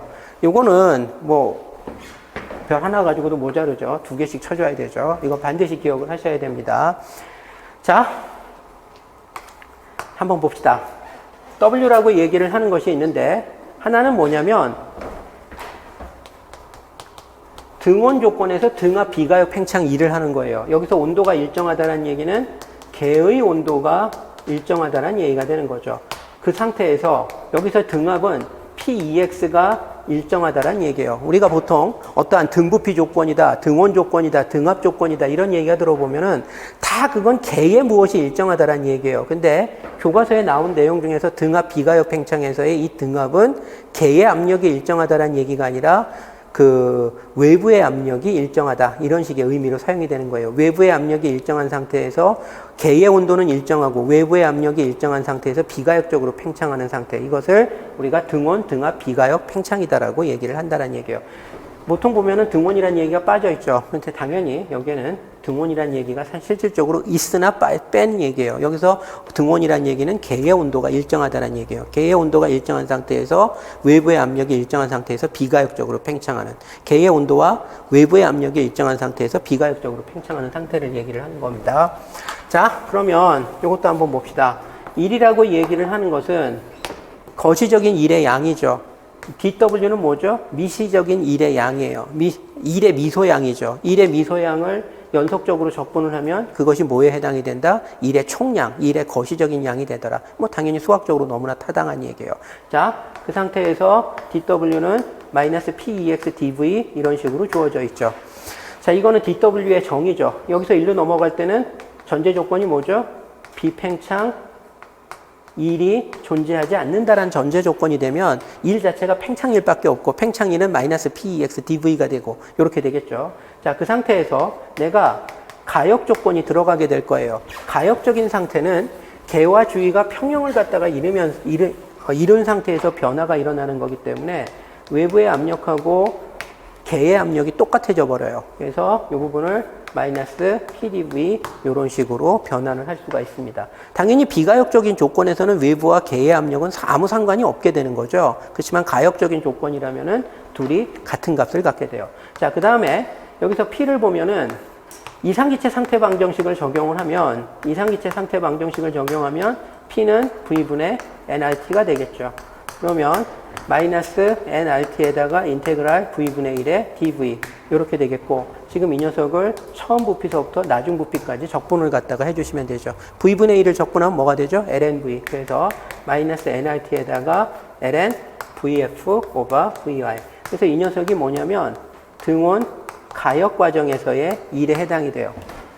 가역 과정 들어갔죠. 그래서 이게 이제 등원 가역 과정에서의 일이 되는 거고, 등원 비가역 과정에서 요거죠. 등원 비가역 과정, 등원 등합 비가역 과정에서의 일은 W는 이퀄로 인테그랄 dW. 자, 여기도 역시 마찬가지로 비팽창일이 없다라는 전제 조건이 들어가면은 이 녀석은 마이너스 PEX dV.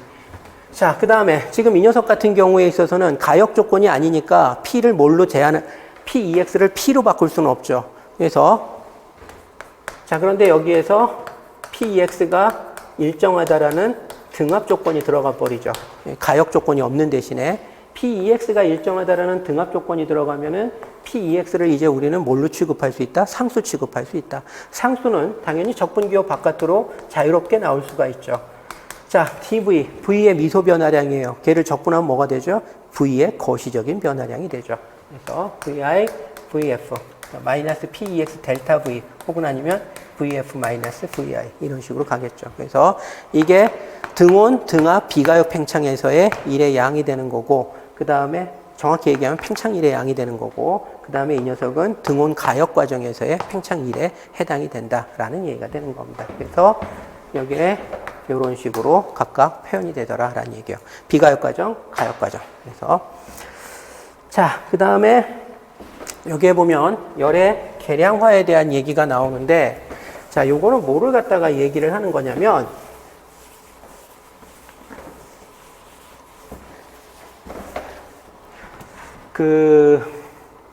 요거는 이제 여러분들이 조금 기억을 갖다가 하셔야 돼요. 요건 당연히 별입니다. 그래서 요거는 뭐를 갖다가 얘기를 갖다 하는 거냐면은,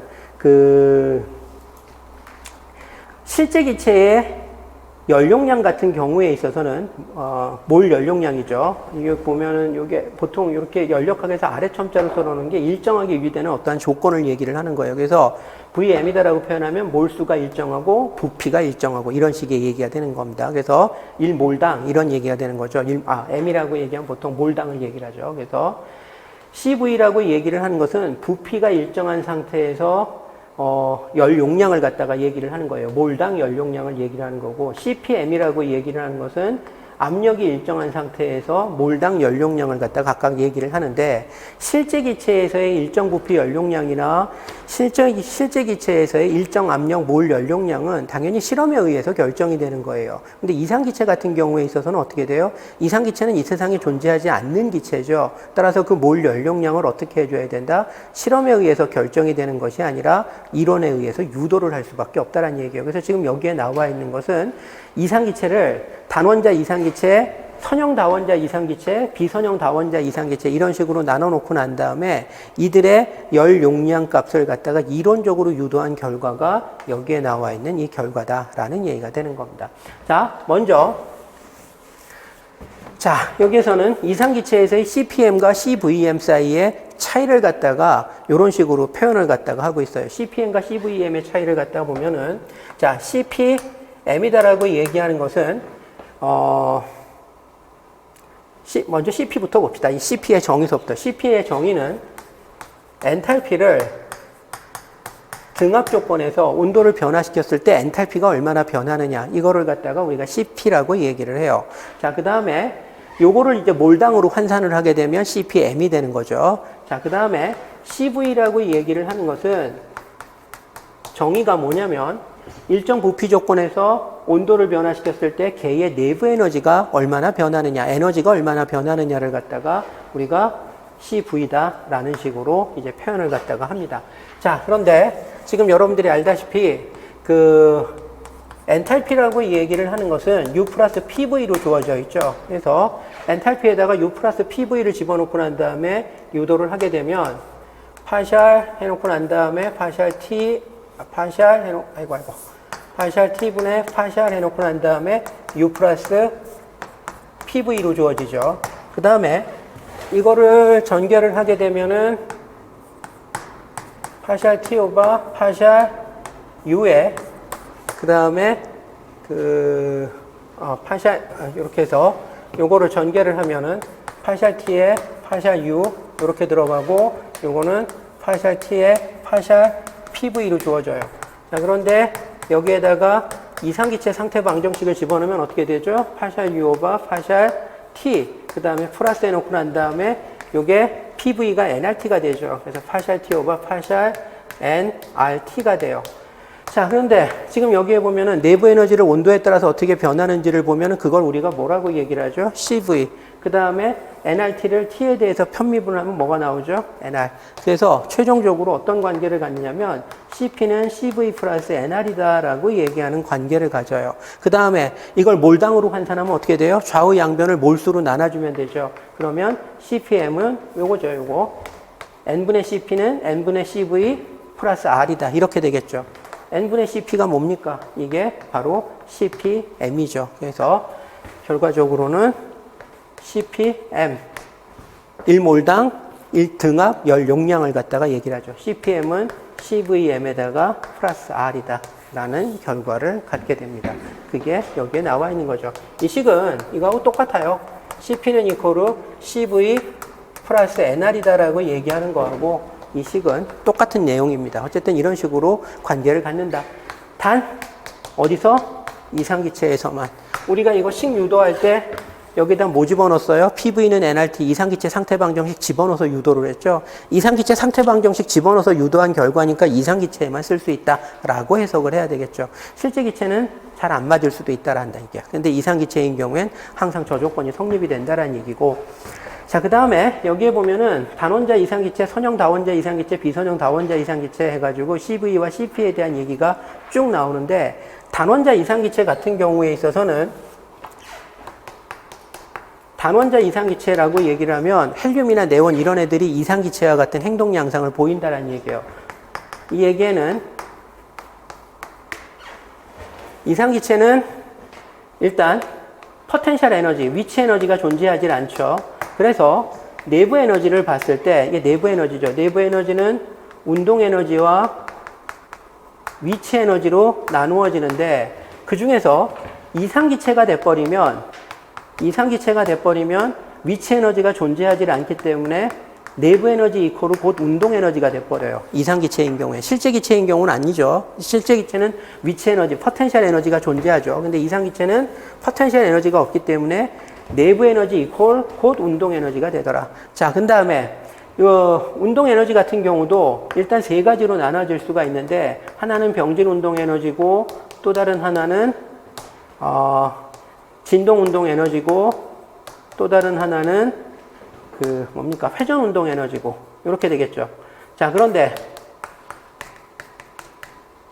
단원자 이상기체야. 단원자 이상기체가 되면은 진동 운동 이런 거 있을 수 있어요? 없어요? 없죠. 그 다음에 회전 운동. 자, 여기서 회전 운동이라고 얘기를 하면 이걸 얘기를 하는 겁니다. 이거는 회전이 아니에요. 이건 스핀입니다. 그래서 회전 운동에서 스핀은 제거를 해야 돼요. 빼는 얘기를 합니다. 왜냐하면 우리가 연력학적으로 잘 다룰 때 원자라고 얘기를 하는 것은 점으로 취급해요. 점은 반지름이 없죠. 반지름이 없으면은 이 녀석은 회전 운동 에너지를 가질 수가 없어요. 그래서 회전 운동 에너지도 역시 빼줘야 됩니다. 이 녀석이 회전 운동 에너지를 가지려면 최소한 2원자 이상이어야지만 회전 운동 에너지를 가질 수 있어요. 단원자는 회전이 아니라 스핀이기 때문에 회전 운동 에너지에 포함이 안 됩니다. 그래서 그거 빼면은 결과적으로 뭐만 남게 된다? 병진 운동 에너지만 남게 되더라 라는 식의 얘기가 되는 겁니다. 근데 이 병진 운동 에너지가 우리가 보통 어떻게 표현합니까? 입자의 평균 병진 운동 에너지를 우리가 어떻게 표현을 하죠? 2분의 3 KT다 이런 식으로 얘기를 하죠. 이게 입자 한 개의 평균 병진 운동 에너지예요. 평균 병진 운동 에너지 입자 한 개에. 그러면 만약에 이게 n몰개가 존재한다라고 얘기하면 여기에다 입자 수를 곱해주면은 전체 병진 운동 에너지가 나오게 되겠죠. 그럼 입자 수를 곱해줍시다. 여기에 입자 수를 곱해주게 되면 n몰이 있다라고 얘기를 하면 몰수 곱하기에다가 아보가드로 넘버를 곱해주게 되면 이게 입자의 전체 개수에 해당이 돼요. 이건 입자 한 개의 평균 병진 운동 에너지. 입자 한 개의 평균 병진 운동 에너지에다가 입자 전체의 개수를 곱해주면 입자 전체가 나타나는 병진 운동 에너지가 나오게 되겠죠. 자, 그 다음에 여러분들이 알다시피 볼츠만 상수에다가 아보가드로 넘버를 곱해주면은 그거를 우리가 뭐라고 얘기를 하죠? 기체상수 R이라고 얘기를 하죠. 그래서 지금 이 녀석은 2분의 3 nRT 이런 식으로 표현을 갖다가 할 수가 있다라는 얘기가 되는 거예요. 자, 그럼 한번 봅시다. 우리가 CV라고 얘기를 하는 것은 내부 에너지를 일정 부피 조건에서 온도에 대해서 편미분한 결과를 갖다가 얘기를 하죠. 그럼 이거 어떻게 됩니까? 온도에 대해서 편미분을 하면은 2분의 3 nR이 나올 거 아니야? 그러면 CVM이라고 얘기하는 건 뭐가 되죠? 이거 몰수 N으로 나눠주면 되죠. 그러니까 2분의 3 R이다. 이런 식으로 해서 간단히 떨어질 수가 있다라는 얘기가 되는 거예요. 자, 그러면 CPM은 어떻게 돼요? 아까 뭐라고 얘기했었죠? 모든 이상기체는 CVM과 CPM 사이에 얼마만큼의 차이가 난다? R만큼 차이가 난다. 여기다 R 더하면 되잖아. 그러면 2분의 5R 이런 식으로 해서 나오죠. 당연히 이거는 그냥 결과는 유도되는 과정은 보고 넘어가더라도 내용 자체는 여러분들이 반드시 기억을 하셔야 돼요. 암기하셔야 됩니다. 그래서 제가 여기다가 별을 붙여놓은 거죠. 그 다음에 여기 선형 다원자 분자하고 비선형 다원자 분자가 존재하고 있는데, 자, 비선형 다원자부터 먼저 합시다. 비선형 다원자 분자 같은 경우에 있어서는 이게 다원자 분자니까 2원자 이상이 되면 뭐가 존재한다라고 얘기했었죠? 회전 운동 에너지, 진동 에너지가 다 존재한다라고 얘기했었죠. 그래서 내부 에너지가 이상기체가 되면서 운동 에너지만 존재하게 되고, 그 중에서 다원자 이상기체가 되면은 이 녀석이 병진 운동 에너지도 있고, 그 다음에 회전 운동 에너지도 있고, 그 다음에 진동 운동 에너지도 있고, 이런 상황이 돼요. 자, 그런데 중요한 것은 내부 에너지의 변화량을 그럼 우리가 어떻게 생각을 해야 되느냐인데,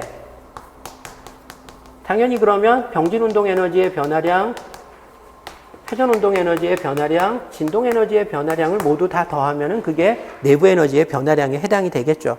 여기다 좌우 양변에다 델타 씌워 놓으면 되는 거니까. 자, 그런데 여기서 하나 생각을 해야 되는 것이 T가 매우 고온이 아니라면, 바꿔서 얘기하면 T가 상원 부분이거나 저원이라면 어떠한 상황이 되느냐? 진동 운동 에너지가 실질적으로 변하질 않아요. 왜 그러냐면 화학과 학생들은, 화학교육과 학생들은 다 아는 내용이지만 에너지 준위를 보면은 요게 진동 에너지 밸류죠. V는 이코르 0, V는 이코르 1, V는 이코르 2. 반면에 회전 운동 에너지는 요 밑에 이렇게 낮은 간격을 가지면서 있죠. 그래서 회전 운동 에너지의 간격은 진동 에너지의 간격에 비해서 대단히 작기 때문에 약간의 열만 들어오더라도 익사이티드 스테이트로 가는 게 가능해요. 그래서 저온에서도 열적 흥분이 가능하다라는 얘기가 되는 겁니다. 그런데 진동 에너지 같은 경우는 에너지 갭이 대단히 크기 때문에 열 에너지에 의해서 익사이티드 스테이트로 가기 위해서는 온도가 어마무지하게 높아야 돼요. 그렇기 때문에 상원이나 저온 부분에서는 열을 흡수하는 게 불가능해요. 열을 흡수해서 높은 진동 에너지로 가는 게 불가능하다는 얘기예요. 따라서 열을 흡수했을 때 진동 에너지는 변한다, 안 변한다? 안 변한다라는 얘기가 되는 거예요. 즉 델타 E 진동이 제로가 돼버리게 되는 겁니다. 따라서 온도가 상원이나 저온인 경우에 있어서의 내부 에너지의 변화량은 병진 운동 에너지의 변화량과 회전운동 에너지의 변화량 이 두 가지만 고려를 갖다 하면 된다라는 얘기가 되는 거예요. 자, 근데 여기서 이제 평균 병진 운동 에너지가 얼마인지는 우리가 알죠. 평균 병진 운동 에너지는 2분의 3 KT다라고 얘기했었죠. 그럼 평균 회전 운동 에너지는 어떻게 되느냐를 생각을 해야 되는데 그때 나오는 게 에너지 등분배의 원칙이에요. 뭐죠? 운동 자유도 하나당 평균 에너지가 얼마다? 2분의 1 KT다라는 얘기가 되는 겁니다. 그것을 에너지 등분배의 원리라고 얘기를 하죠. 그러면 회전 운동 에너지도 세 개의 운동 회전 방향을 가질 수가 있어요. X축에 대한 회전, Y축에 대한 회전, Z축에 대한 회전. 세 개의 운동 자유도를 갖게 된다라는 식의 얘기가 되는 거죠. 따라서 여기에 회전 운동 에너지의 평균값도 결국은 무엇으로 주어진다? X축에 대한 게 하나, Y축에 대한 게 하나, Z축에 대한 게 하나 해서 2분의 1 KT 곱하기 3이 되는 거예요. 그래서 평균 회전 운동 에너지도 2분의 3 KT, 평균 병준 운동 에너지도 2분의 3 KT가 되더라라는 얘기가 되는 거죠. 이건 입자 하나의 평균값이죠. 여기다가 이 녀석의 몰수를 갖다가 곱해주게 되면 입자 수죠. 아보가드로 숫자 곱하기 몰수. 이거를 곱해주게 되면 이게 회전 운동 에너지의 총량. 이게 병진 운동 에너지의 총량이에요. 그럼 이대로 계산하면 뭐가 나오죠? 3NR 이런 식으로 3NR 델타 T 뭐 이런 식으로 나오겠죠. 온도 변화에 따라서. 이거 아까 했었던 거 그거 계산하시면 돼요. 그러면 이 녀석이 델타 3NRT가 나오게 되겠죠. 여기서 기체의 몰수, 기체 상수 이런 건 변하지 않는 상수값이니까 변화량의 바깥으로 나올 수가 있죠. 그래서 3NR 델타 T가 되는 겁니다. 자, 그럼 됐죠? 우리가 CV라고 얘기하는 것은 파샬 U 오버 파샬 T의 V죠. 그러면 이 델타 U 들어갈 자리에다 이거 집어넣고 밑에다가 델타 T 집어넣어가지고 계산하면 이게 3NR 이런 식으로 나오게 되겠죠. 그래서 CV는 3NR 그 다음에 CVM은 몰당이니까 3R 뭐 이런 식으로 나오게 된다라는 얘기가 되는 거예요. 그래서 여기에 보면 3R 에헤이 참. 자, 지금 델타 U는 3NR 델타 T죠. 그럼 당연한 얘기지만 DU는 어떻게 돼요? 3NR의 DT가 되죠. 자, CV라고 얘기를 하는 것은 DU 오버 DT에 해당이 돼요. 그러면 이거 여기다 집어넣고 3NR에다가 DT, 그 다음에 DT 이렇게 놓고 난 다음에 V 해버리면 지워지면서 3NR 나오게 되는 거죠. 뭐 그렇다라는 얘기예요. 자, 그래서 이렇게 나오고 몰당으로 하면 3R이 되는 거고. 그 다음에 이거는 뭐예요? 이거죠. CVM하고 CPM은 항상 얼마만큼 차이가 난다? R만큼 차이 난다. 그래서 3R에다 R 더하면 4R 나오고. 자, 근데 이제 문제는 선형 다원자 분자야. 선형 다원자 분자는 왜 숫자가 저렇게 되느냐? 같은 다원자 분자인데. 자, 선형 다원자 분자는 생각을 해야 될 게 뭐냐면 지금 이 녀석은 선형 다원자 분자는 N2, Cl2, Br2 이런 애들 혹은 아니면 CO2 뭐 이런 애들 이런 애들이 선형 다원자 분자죠. 선형 다원자 분자는 세 개의 축 중에서 결합축을 따라서 존재하는 이 회전 같은 경우는 이거는 회전이 아니라 무엇이다? 이거는 스핀으로 취급을 할 수가 있다는 얘기예요. 자, 왜 그렇죠? 아까 우리가 보통 기체에서의 원자 반지름은 뭘로 취급한다? 원자 반지름이 0이다라고 취급한다는 얘기죠. 이렇게 회전할 때 회전 반지름이 뭐예요? 원자 반지름을 0으로 취급하면 이건 0이 돼버리는 거예요. 그래서 이거 회전 운동 에너지가 없는 겁니다. 그래서 선형 분자는 결합 축선상을 따라서 하는 회전은 더 이상 이거는 회전이 아니라 스핀으로 취급하기 때문에 회전 운동 에너지에서 빠져버려요. 그래서 결과적으로 이 녀석 같은 경우에 있어서는 회전 운동의 자유도가 2분의 3 KT가 아니라 뭐다? 2분의 2 KT, 즉 1 KT가 얘의 회전 운동의 자유도다라는 얘기가 되는 거예요. 그럼 이게 KT고 이게 2분의 3 KT니까 이게 뭐가 나오죠? 이게 2분의 5 NR 델타 T가 나온다라는 얘기가 되는 거예요. 그러면은 당연히 2분의 5 R이 얘의 CVM 값이 되는 거죠. 그럼 CPM은 이거보다 R이 더 크니까 2분의 7R이 되는 거죠. 그래서 이런 식으로 나온다는 얘기죠. 그래서 요거는 여러분들이 기억을 하고 넘어가셔야 돼요. 자, 다음으로 넘어가야 되는데 1시간 한 20분 정도 지났죠. 그래서 여기서 한 10분쯤 쉬어서 가는 게 맞아요. 그래서 한 10분 정도 쉬었다가 나머지 진도 쭉 나가고 그 다음에 문제 풀도록 합시다. 잠깐 쉽시다.